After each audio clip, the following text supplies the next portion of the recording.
कौशल। मित्रों, हम सबको याद रखना होगा कि भविष्य तभी साझा होता है जब अवसर साझा होते हैं, और अवसर तब साझा होते हैं जब उस सोच की कोई सरकार हो और देश की सबसे बड़ी आबादी का राज्य होने के नाते हमें इस बात पर गौरव की अनुभूति होती है कि देश के अंदर ही नहीं बल्कि दुनिया के अंदर सबसे ज्यादा युवा वर्कफोर्स हमारे पास है।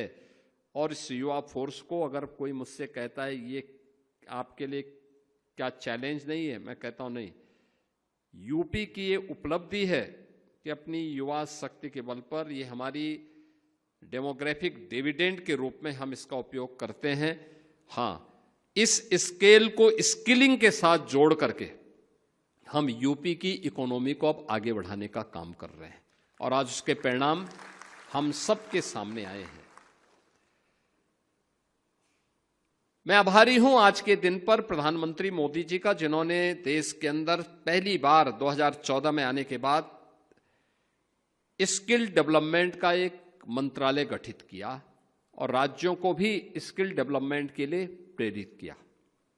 उससे पहले लोग इसको केवल सीमित कर देते थे, एक औपचारिकता रह जाती थी। स्किल डेवलपमेंट विभाग खुलने के बाद या मंत्रालय गठित होने के बाद उसने जो प्रगति की, अभी मैं उसके कुछ आंकड़े आपके सामने प्रस्तुत करूंगा। एक, जो मैंने कहा कि साझा भविष्य तब होता है जब उस प्रकार की सरकार भी होती है, उस सोच की सरकार होती है।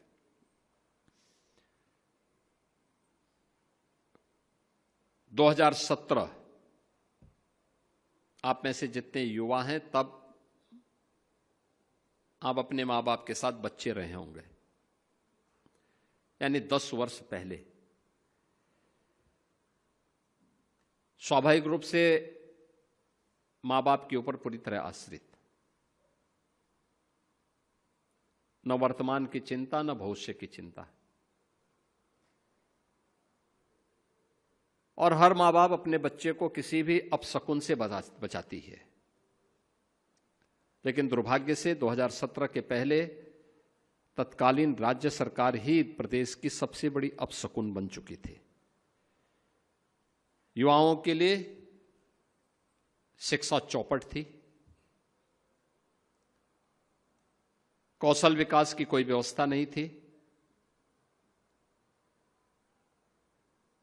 मॉडर्न टेक्नोलॉजी के साथ युवाओं को जोड़ने के लिए कोई भी प्रयास नहीं थे। स्कूली शिक्षा हो या कोई भी अभियान, ये सभी नदारद थे।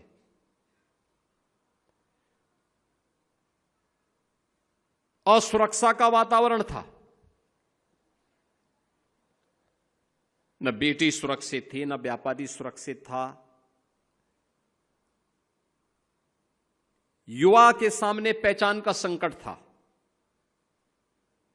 अगर किसी ने कोई डिग्री ले ही ली, कहीं से कोई जा करके प्रयास करके कोई डिग्री, कोई डिप्लोमा, कोई सर्टिफिकेट प्राप्त कर भी दिया तो यूपी के अंदर तो काम नहीं था, यूपी के बाहर जाता था तो यूपी के नाम पे लोग वैसे चिढ़ते थे, इसलिए यूपी के बाहर कोई सम्मान भी नहीं था।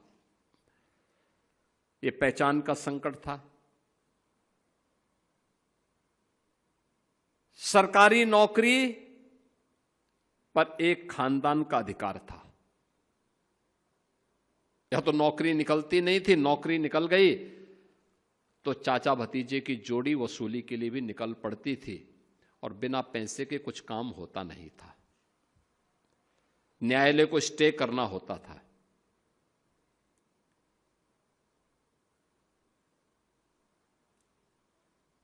उत्तर प्रदेश धीरे धीरे करके बीमारू राज्य होता गया। यानी प्रकृति और परमात्मा के असीम कृपा का प्रदेश। याद करिए जो मैं कह रहा हूं, प्रकृति और परमात्मा का सबसे उर्वरा भूमि हमारे पास। माँ गंगा, माँ यमुना, माँ सरयू, माँ गोमती, राप्ती, नारायणी, ये सब नदियां यूपी के पास, पर्याप्त जल संसाधन दुनिया के अंदर किसी के पास नहीं। ये प्रकृति की कृपा है। और परमात्मा अयोध्या यहाँ, काशी यहाँ, मथुरा वृंदावन यहाँ, नेमी सारण्य यहाँ। आपके मोबाइल पर तुरंत आएगी ब्रेकिंग न्यूज। स्क्रीन पर सबसे पहले दिखेगी बड़ी खबर। देश दुनिया की हर खबर एक जगह। अब आपके मोबाइल पर तुरंत फटाफट इंस्टॉल कीजिए न्यूज नेशन ऐप और रखिए खुद को अपडेट।